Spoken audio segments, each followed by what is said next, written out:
日本 Pokemon 原價買卡包攻略。一間玩具反斗城，喺日本任何一間嘅玩具反斗城都有原價嘅卡包買，每人每次限買10包，只要直接行到去收銀嗰度問有冇就得。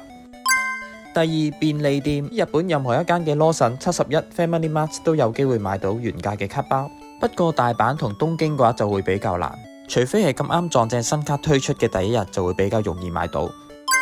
第三間 Big Camera， 喺 Big Camera 賣玩具同埋遊戲機嗰一層都可以買到原價嘅卡包，而喺新卡包推出嘅時候佢哋就有抽選活動，或者喺特別嘅日子佢哋亦都會有舉辦，只要根據翻日期同埋時間去排隊就有機會買到卡包或者原盒。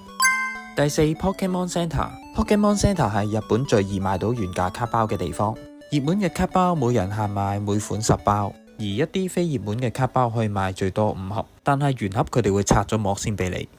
下集會同大家分享更多買 Pokemon 卡嘅資訊，記得 like 同 subscribe 我嘅 channel。